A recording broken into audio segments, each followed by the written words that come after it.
तद्ब्रह्म निष्कलमहं न च भूतसङ्गः तपोभिक्षीणपापानां शान्तानां वीतरागिणां मुमुक्षूणामपेक्षोऽयम् आत्मबोधो विधीयते बोधोऽन्यसाधनेभ्यो हि साक्षान्मोक्षैकसाधनम् पाकस्य वह्निवज्ञानम् विना मोक्षो न सिद्ध्यति।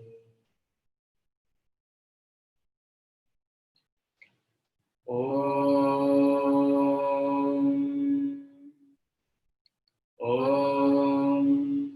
पूर्णमदः पूर्णमिदं पूर्णात् पूर्णमुदच्यते पूर्णस्य पूर्णमादाय पूर्णमेवावशिष्यते। ॐ शान्ति शान्ति शान्तिः।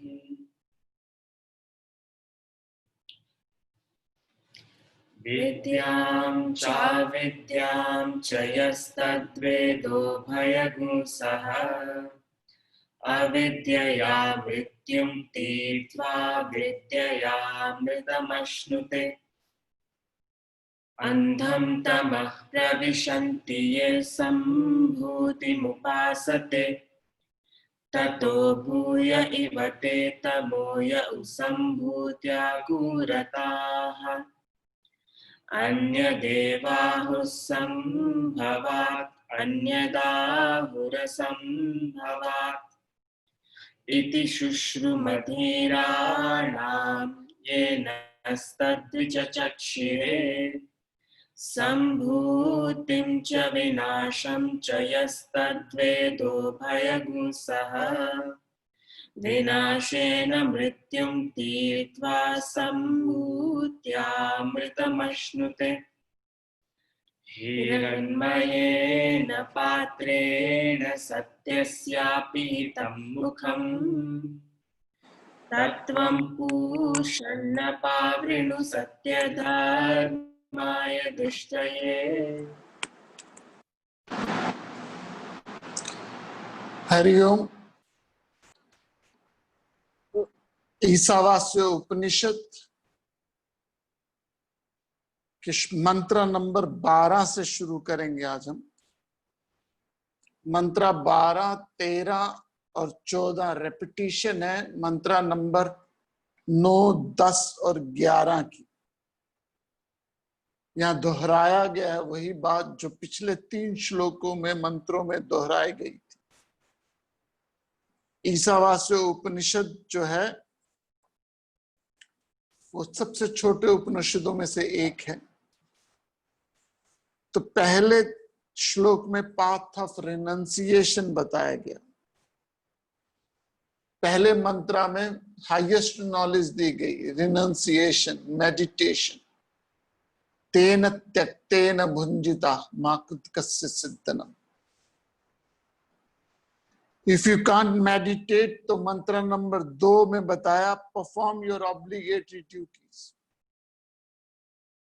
पहला सबसे हाईएस्ट पाथ है ध्यान करो। ध्यान नहीं कर सकते तो कर्म करो।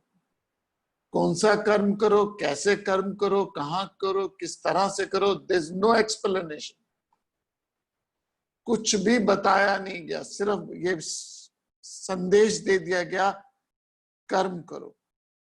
सो हाईएस्ट साधना इज ध्यान। ध्यान नहीं कर सकते तो एक्शन। इफ नाइदर, मंत्र number 3 said, if neither then it is a suicidal. So आपके पास चॉइस है, या हाईएस्ट साधना करो विच इज द ध्यानम। यदि ध्यान के आप और मैं अधिकारी नहीं है, we are not capable of doing meditation.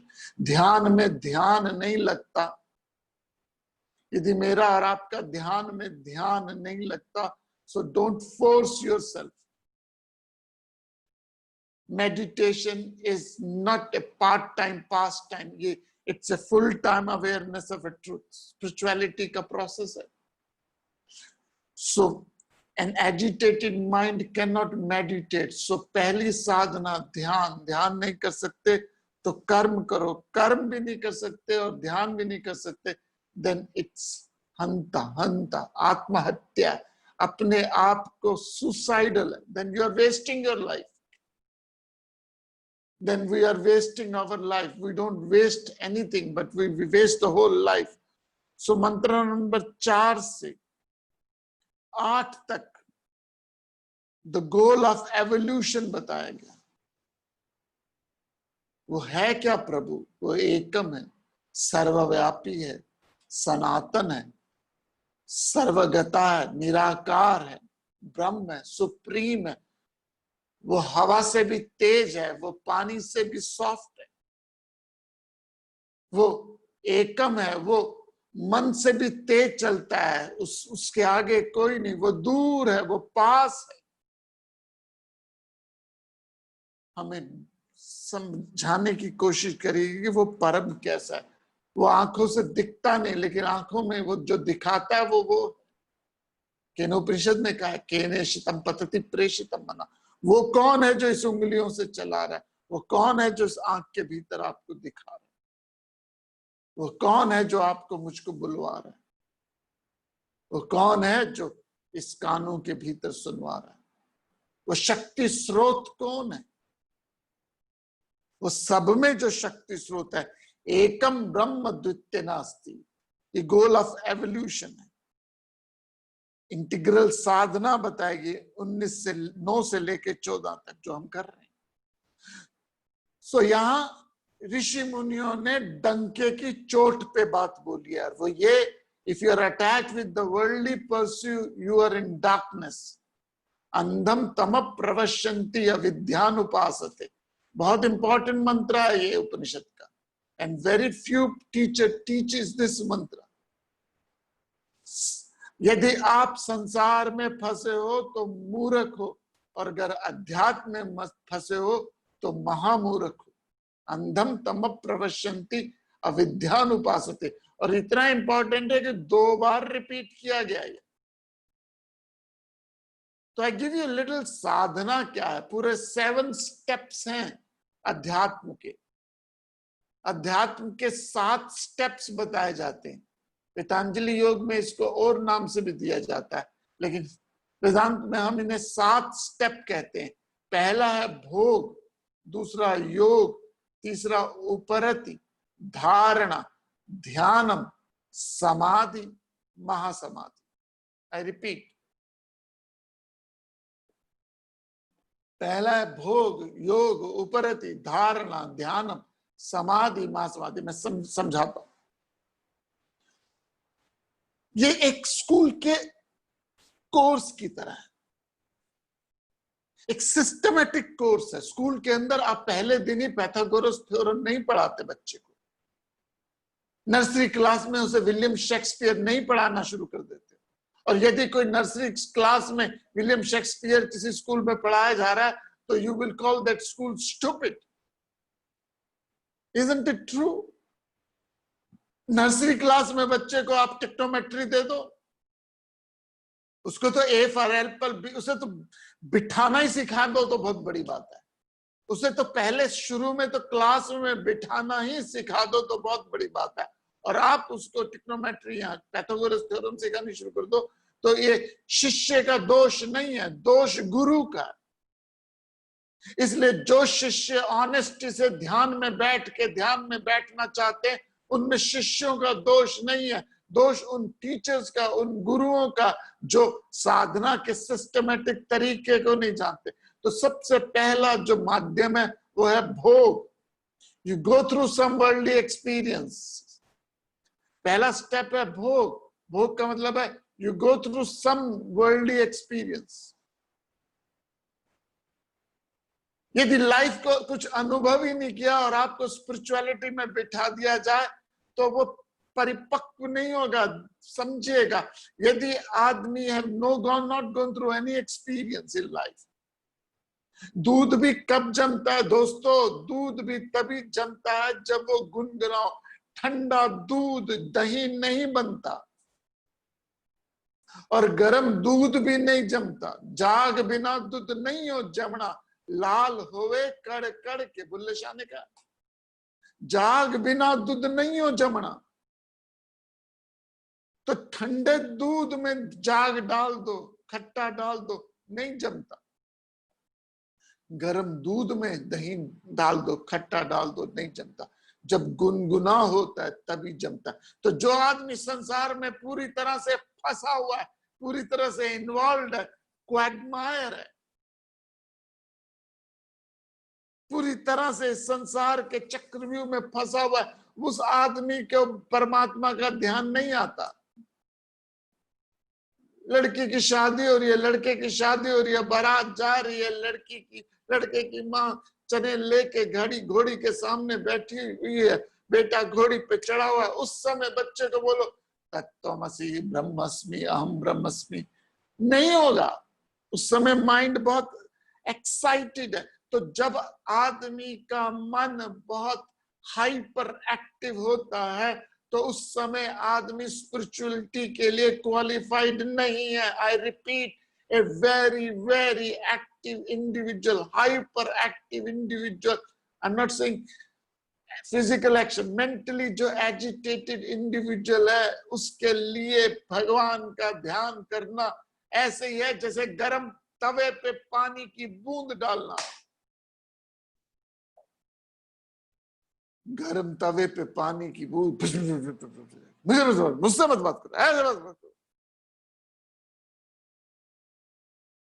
तो जब गर्म दूध हो तो दही नहीं जमता। पहला स्टेप ल्यूक वार्म होना चाहिए। ठंडे दूध में भी नहीं जमता। आपके रात के 2 बजे नींद आ रही है, किसी को सुस्ती पड़ी हुई है, रात के 2 बजे उसे उठा के बोलो, तुझे पता है वेदांत के 4 वेद 4 वेद है, यजुर्वेद, उनके आखिरी में हर वेद के 4 पाठ है। अब सोए हुए व्यक्ति को उठा के बोलो कि तुझे मैं ब्रह्म ज्ञान दूंगा, नहीं दे सकता। सो आलसी व्यक्ति को परमात्मा का ज्ञान नहीं दिया जा सकता। बहुत हाइपर एक्टिव, बहुत ज्यादा एजिटेटेड, दुखी परेशान आत्मा को भी नहीं दे सकता। गर्म दूध में नहीं, ठंडे दूध।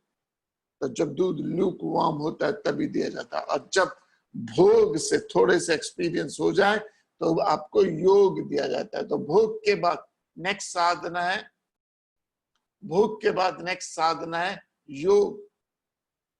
योग में मतलब आप अपने जीवन में कोई स्पिरिचुअल मार्ग लो, स्पिरिचुअल पथ लो, स्पिरिचुअलिटी की तरफ जाओ। वो कर्मा करो, भक्ति करो, ज्ञान करो।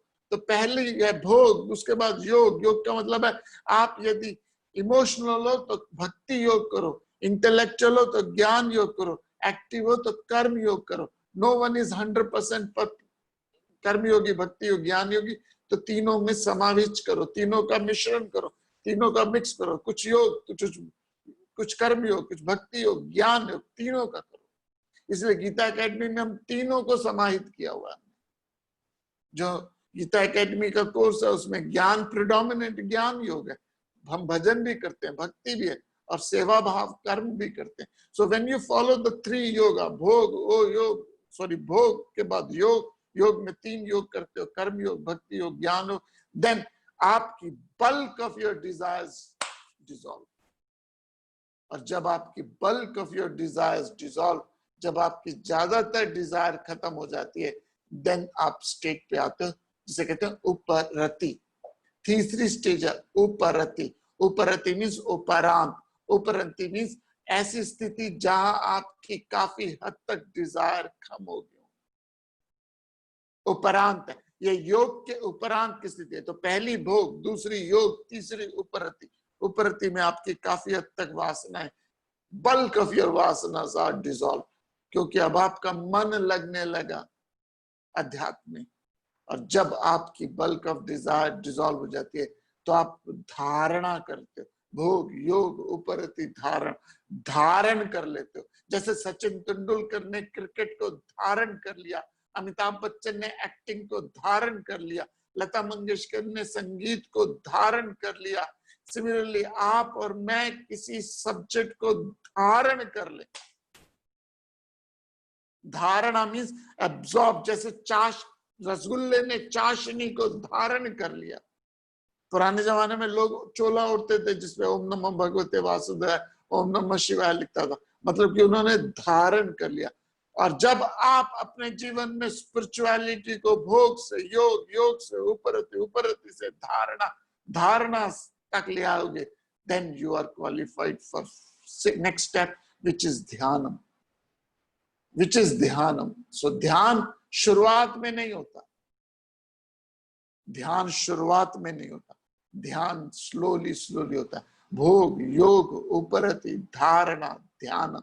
And once you are in a state of meditation, you meditate, and once you meditate, in the white heat of meditation, you realize yourself, and once you realize, you are in the state of samadhi. Samadhi means dhi सम हो गया, जिसकी बुद्धि सम हो गया, डोलता नहीं वो। समाधि का मतलब है धी समा हो गई है, स्टैब्लिश्ड हो गई है। अब उसमें न राग है, न द्वेष है, न लाभ है, न हानि है, न मान, न अपमान, न जय, न पराजय। वो सेल्फ रियलाइज्ड हो गया, आत्मज्ञान हो गया, उसे मोक्ष प्राप्त हो गया। लेकिन अभी भी वो शरीर में रहता है या रहती है, अभी वो शरीर है उसके पास। और जब शरीर भी डिसॉल्व हो जाए, प्रारब्ध उसके आखिरी खत्म हो जाए, जब शरीर भी उसका फिनाले पहुंच जाए, तो उस स्थिति को कहते हैं महासमाधि। महासमाधि मतलब अब उसका शरीर भी मिला। तो ये 7 स्टेप्स हैं। तो इन 7 स्टेप्स को हमारे यहाँ पे संविधान में, शास्त्रों में अलग अलग नाम से भी कहा गया। पतंजलि में इसको अलग नाम दिया गया, लेकिन वेदांत में हम ये 7 स्टेप्स करते हैं। तो आज हम शुरू करते हैं नया मंत्र। आज हम 12, 13 और 14 3 मंत्र इकट्ठे करेंगे। We'll do this 3 मंत्र together। उत्सव स्तुति एक बार ही इसको चैंट करना है। तो 12th, 13th and 14th we will chant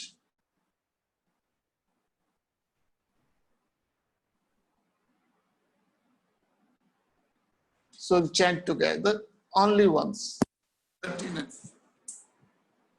अंधं तमः प्रविशन्ति ये सम्भूतिमुपासते ततो भूय इव ते तमोय सम्भूत्याहुरताः अन्यदेवाहुः सम्भवात् अन्यदाहुरसम्भवात् इति शुश्रुमधीराणां येनस्तद्विचक्षिरे सम्भूतिं च विनाशं च यस्तद्वेदो भयगुसः विनाशेन मृत्युं तीर्त्वा सम्भूत्यामृतमश्नुते। So do you have a translation with you? Hanji. So can you do the translation?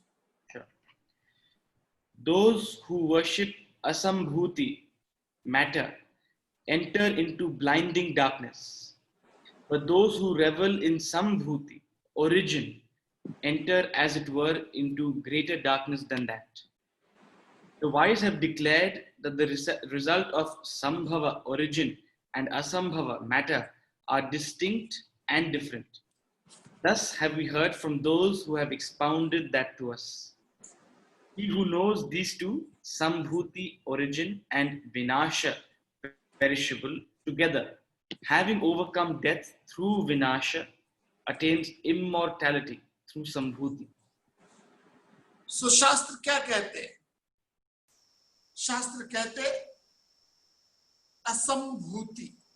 पिछले 3 मंत्रों में जो नाम आया था, विद्या अविद्या आया था, विद्याम च अविद्याम। इस 3 मंत्रों में नाम जो आया असंभूति को, जो असंभूति को मीन्स अज्ञान को उपासते हैं। मंत्र नंबर 12 कहता है जो लोग अज्ञान को उपासते हैं, उपासते मतलब परस्यू करते हैं, जो इस संसार में वर्ल्डली नॉलेज को परस्यू करते हैं, और हम सब लोग ज्यादातर वर्ल्डली नॉलेज को परस्यू कर रहे हैं।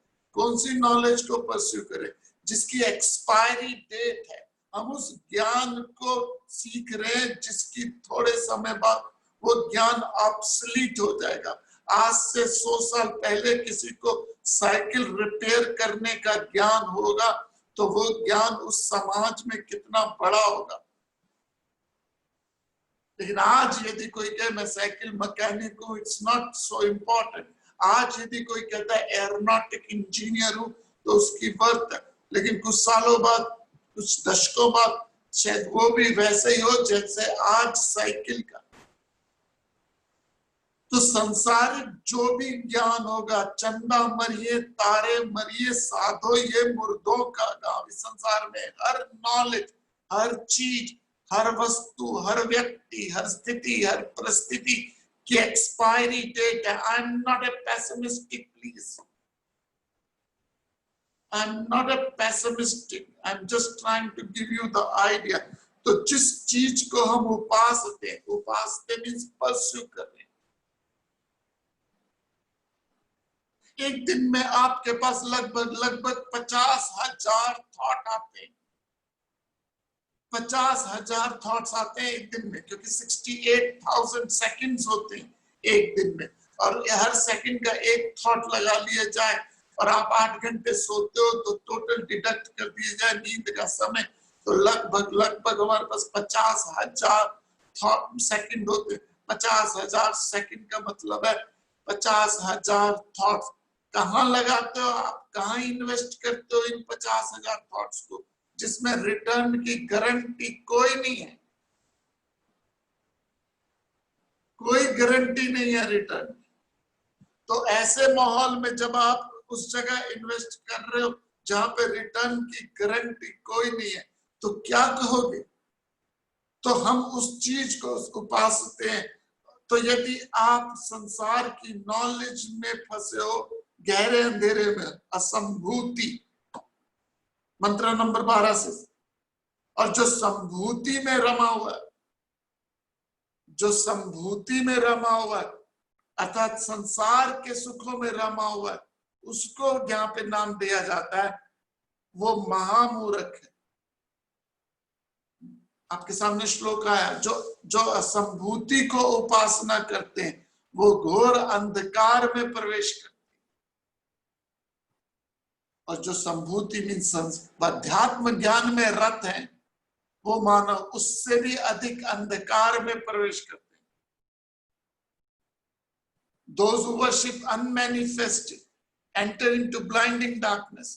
अगला श्लोक कहता है, श्लोक नंबर 13, कार्यक्रम को उपासना से और ही फल बतलाए गए तथा अव्यक्त की उपासना से और ही फल बताए गए। ऐसा हमने बुद्धिमानों से सुना जिन्होंने हमारे प्रति इसकी व्याख्या की थी।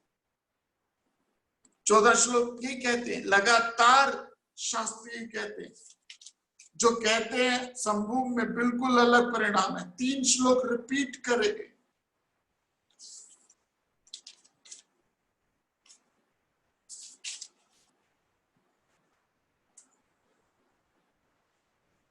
मैं आपको शास्त्रों का एक उदाहरण देता हूं।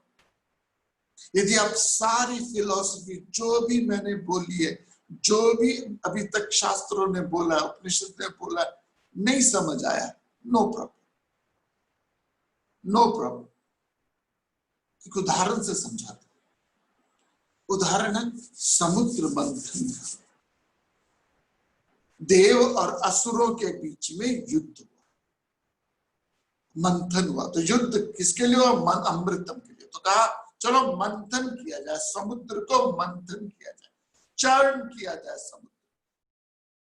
तो देवता और असुर वासुकी को लेके, रस्सी को लेके मंथन करने लगे। और जब मंथन किया समुद्र का, तो सबसे पहले उसमें से हलहला विष निकला। जब हलहला विष निकला तो क्या किया जाए? इस विष को कहां रखा जाए? तो भगवान शिव को बुलाया गया। अमृत मंथन में सबसे पहले विष निकला, और विष को जब मन निकला तो भगवान शिव जी को बुलाया गया, और शिव जी ने उस विष को पी लिया, हलहला विष को पी लिया। और जैसे ही हलहला विष पिया, पार्वती मैया ने शिव जी का गला पकड़ लिया, गले में रोक दिया। और जब आदमी विष पी लेता तो नीला हो जाता है, इसलिए भगवान शिव जी का जो कंठ था वो नीला हो गया है, इसलिए शिव जी का एक नाम पड़ा नीलकंठ महादेव। ऋषिकेश में मंदिर आ गया नीलकंठ महादेव। मंथन जब हुआ तो सबसे पहले विष निकला, विष को भगवान शिव ने पी लिया।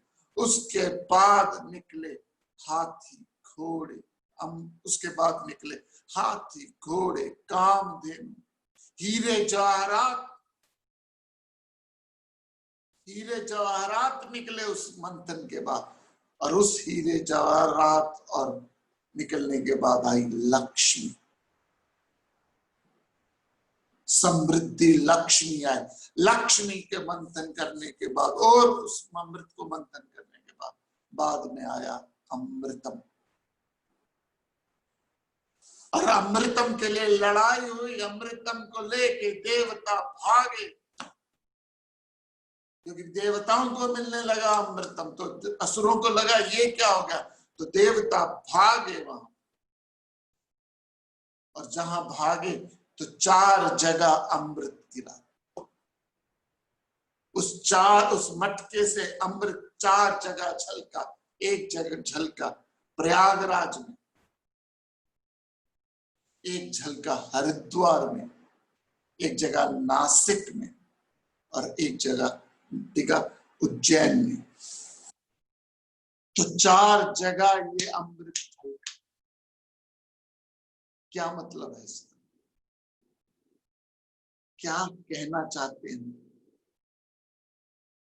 मतलब यह है कि जब आप दिमाग को चरण करते हो, जब सोचना शुरू करते, जो आदमी सोचता नहीं है डल है, सोचता रहता हूं सुबह दोपहर शाम रात, सोचता रहता था सुबह दोपहर शाम, सोचता हूं, सोचता था, सोचता क्या था?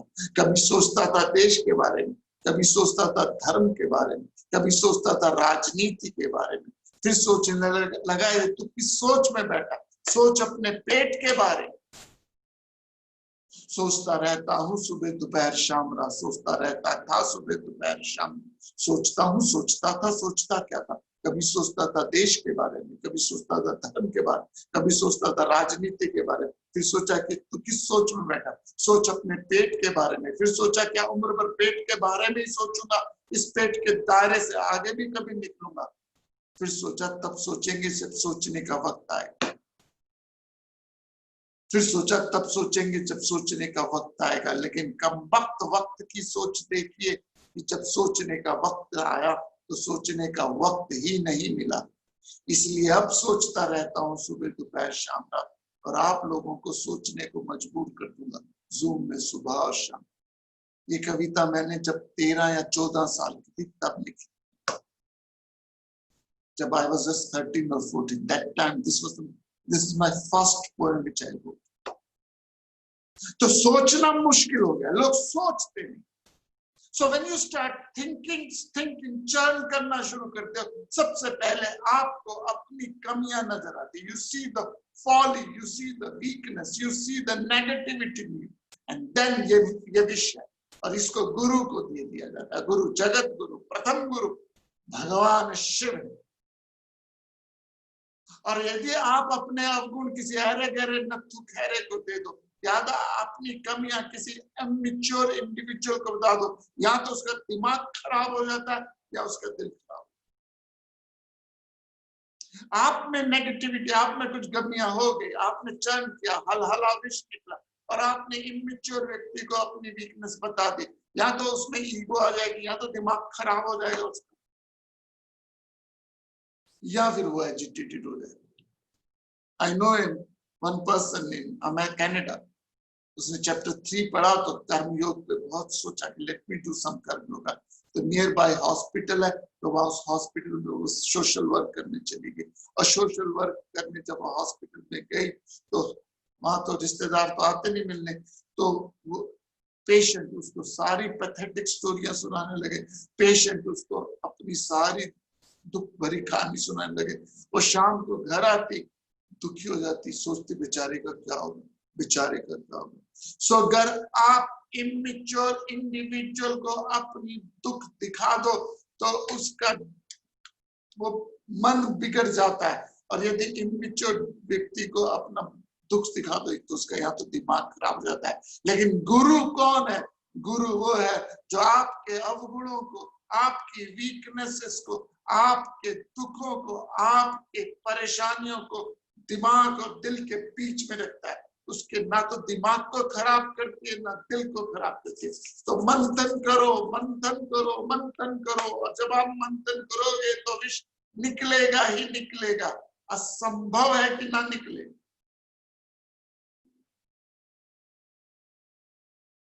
तो ज्ञानी व्यक्ति के जाके उसको बता दो, आपका मन शांत हो जाएगा। और उसके बाद मंथन करो, फिर हाथी घोड़े समृद्धि आएगी, हाथी घोड़े समृद्धि आएगी। ज्यादातर लोग जैसे लक्ष्मी आती है, समृद्धि आती है, संसारिक नॉलेज आती है, जैसे ही लक्ष्मी आती है लोग मंथन बंद कर लेते, मंथन बंद कर लेते।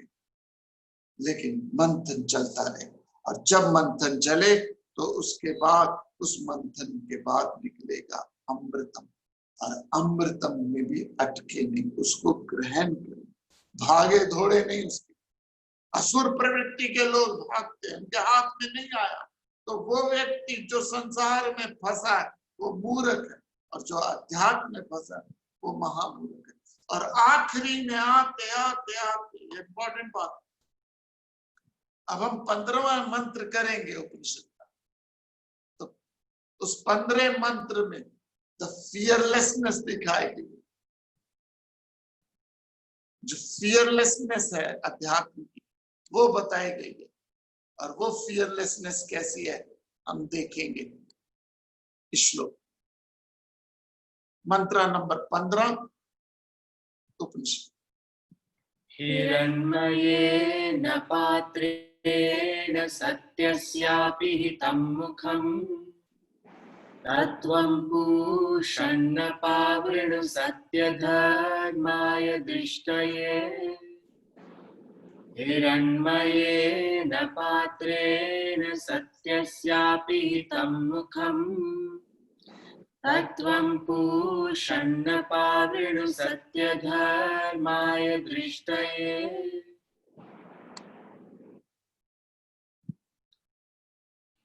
The face of truth is covered by a golden vessel.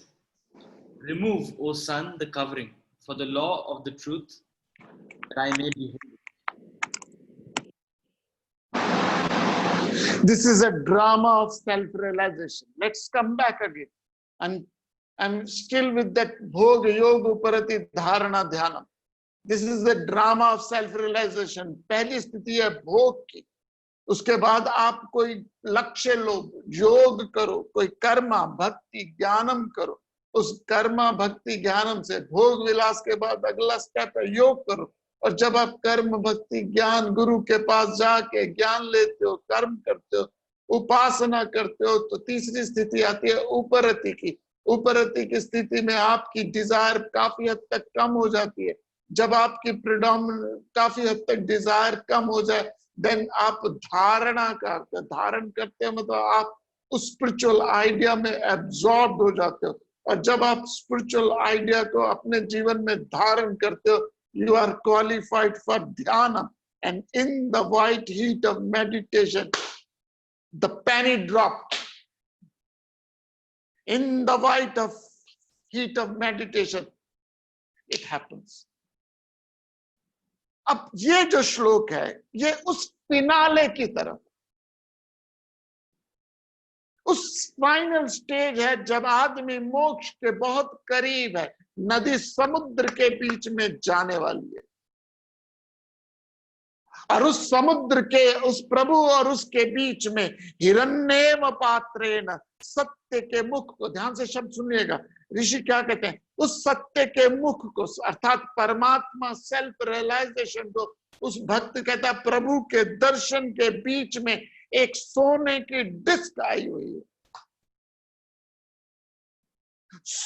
हिरण्यमेव पात्रेण सत्यमेव मुखम, उस सत्य के मुख के सामने, उस सत्य के मुख के सामने सिर्फ एकमात्र, ना प्लीज रिमेंबर, एक सोने का पात्र ढका हुआ है। हे पूषण, हे सूर्य, अपने इस आवरण को हटा। यहां ऋषि कहते हैं, मुनि कहते हैं, ज्ञानी कहते हैं, जो सेल्फ रियलाइजेशन के बहुत करीब है, मोक्ष और उसके बीच में एक सोने का पात्र, सोने का पात्र बड़ा इंपॉर्टेंट पॉइंट है, एक गोल्डन अट्रैक्टिव पात्र आपके मेरे प्रभु के बीच में आया है। तो साधु ऑर्डर करता है, अपने इस आवरण को उठा, अपने इस आखिरी टेम्पटेशन को, द लास्ट टेम्पटेशन को हटा, तथा मेरे द्वारा सत्य की प्रकृति देखी जाए, मैं आपको बिहोल्ड करूं, मैं सेल्फ रियलाइजेशन करूं। This is what we call the drama for self realisation. आखिरी थॉट जो है वो गोल्डन डिस्क आ गया। आपके मेरे दिमाग में बहुत से थॉट्स हैं, हजारों थॉट्स हैं, और जब हजारों थॉट्स हैं तो परमात्मा और मेरे बीच में हजारों डिस्क्स हैं। मेरे और प्रभु के बीच में, सेल्फ रियलाइजेशन के बीच में हजारों लाखों थॉट्स हैं। Man minus thought is equal to God. और ये थॉट्स, ये डिजायर, ये कमीनी कामनाएं, ये इच्छाएं, ये चॉइसेस, ये डिजायर मुझे मेरे प्रभु से दूर कर रही है। बीच में पर्दे करा हुआ है, ये पर्दे हैं, ये आवरण है, ये मेरे और परमात्मा के बीच में आवरण है। जैसे एक लाइट के ऊपर आप अनेक कंबल डाल दो, एक लाइट के ऊपर आप अनेक कंबल डाल दो, लाइट होने के बावजूद भी आपको लाइट नजर नहीं आएगी, क्योंकि आवरण ने, कंबल ने, कवरिंग ने उस लाइट को ढका हुआ है। तो प्रभु सर्वव्यापी है, लेकिन मेरी इच्छाओं ने, मेरी कामनाओं ने, मेरी डिजायर ने, मेरी संभूति, मेरी विचारों ने उस परमात्मा और मेरे बीच में अनेक अनेक अनेक अनेक अनेक अनेक आवरण डाले हुए। तो सारी साधना क्या, इन आवरण को, इन डिजायर को स्लोली स्लोली स्लोली स्लोली हटाओ। तो कंबल के, लाइट के ऊपर से कंबल जब हटाने शुरू कर दोगे तो धीरे धीरे धीरे वो लाइट उजागर होने लगेगी। लाइट अभी पूरी नहीं आई है, लेकिन दिखनी, थोड़ा थोड़ा लाइट दिखनी शुरू हो जाएगी। और जब आखिरी कंबल हटाओगे उस लाइट के ऊपर से, वो लाइट नजर आ जाएगी। लाइट तो थी, लेकिन वो नजर आ जाएगी। सिमिलरली हम और आप प्रभु स्वरूप है, आत्म स्वरूप है, सेल्फ है, लेकिन because of our desire, because of our ignorance, because of our infatuation, because of our engagement and entanglement and quag, हम इमोशंस के, डिजायर के क्वैगमायर में फंसे हुए, हम इमोशन के, डिजायर के दलदल में फंसे हुए। इसलिए गणेश जी के हाथ में रस्सी है। स्वर्ण पात्र को हटाओ मेरे से। शब्द ध्यान सुनने का, स्वर्ण है, बहुत अट्रैक्टिव है, बहुत अट्रैक्टिव है। और आखिरी में उसमें ना बदलो। कितना अभय है स्टूडेंट में सब, कितना फियरलेसनेस है। वो हटाओ सामने से, ऑर्डर कर रहा है, क्योंकि उसकी सारी साधना इसी फिनाले के लिए थी। नदी की सारी साधना समुद्र से जुड़ने के लिए थी, हमारी सारी साधना उस प्रभु से जुड़ने के लिए। और बीच में बीच में बीच में बंधन, इच्छाओं, परमात्मा का ध्यान नहीं आता। हमारा ध्यान वस्तु व्यक्तियों में चले जाता है। ध्यान में बैठे भी तो ओम, ओम के ध्यान में बैठे तो होम और होम का ध्यान आता है। अपने उस आवरण को उठाओ और मेरे द्वारा उस परम को देखने, जो मेरी ओरिजिनल प्रकृति है, सत्य धर्माय दृष्टय तथा त्वम पूषण पावनम। जो पूषण है, पावनम है, सूरज, उसको देखो। हमारे गुरु जी एक कहानी सुनाते हैं और इस कहानी के साथ मैं विराम लूंगा। और ये कहानी बहुत बार सुनाई हुई है, लेकिन यहाँ पे इस समय ये बहुत जरूरी है कहानी सुनानी। एक राजा थी, उसकी कोई औलाद नहीं थी।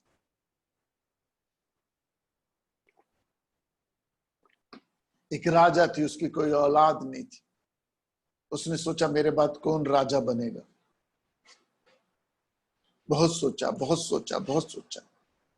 काफी सोचने के बाद उसने कहा मैं एक मेला रचता हूं, उस मेले में मैं छुपाऊंगा, जो मुझे ढूंढ निकालेगा वो राजा बन जाएगा। पूरे राज्य में खबर फैला दी गई, पूरे राज्य में न्यूज आ गई कि राजा बनना है तो राजा को ढूंढो, राजा बनो। जब राजा बनने की सब सोचने शुरू कर दिए तो सब उस मेले में गए। लेकिन राजा ने क्या किया, बहुत बड़ा मेला ग्राउंड था, उस मेले ग्राउंड में जगह जगह जगह जगह टेम्पटेशन रख दी। और वो टेम्पटेशन रखते रखते रखते रखते हर आदमी किसी ना किसी टेम्पटेशन में फंसता गया, फंसता गया। लेकिन एक लड़का सारी टेम्पटेशन को आगे निकलता हुआ मंदिर पे, पॉइंट नोट करना इंपॉर्टेंट है, उस आखिरी टेम्पटेशन पे जब वो पहुंचा, सबसे आखिरी में एक लड़का पहुंचा, वहां मंदिर था। इस बात को मैंने ज्यादा बताया नहीं है, लेकिन आज बताता हूं। एग्जाम्पल मैंने बहुत दिया, लेकिन ये आइडिया मैंने बहुत कम यूज किया जो आज मैं बता रहा हूं। जनरली मैं छोटे छोटे एग्जाम्पल लेता हूं, लेकिन आखिरी में मंदिर में पहुंचा। Why do we give example of a mandir? आखिरी सबसे हाईएस्ट टेम्पटेशन है स्पिरिचुअलिटी, सबसे हाईएस्ट टेम्पटेशन है अध्यात्म की। और वो लड़का हाईएस्ट टेम्पटेशन अध्यात्म के मार्ग में भी आके वहां पे भी वो अध्यात्म में नहीं अटका। Please remember this point. I given this story zillions of time, but important point है कि पहले साइकिल मिली, मोटरसाइकिल मिली, कार मिली, मकान मिले, उससे टेम्पटेशन मिल गया। लेकिन भाई गुरु जी के इस एग्जाम्पल में सबसे आखिरी में मंदिर बताया गया, और मंदिर में पुजारी पूजा कर रहा है, और पुजारी की पूजा मंदिर में भी बच्चा लड़का अटका नहीं।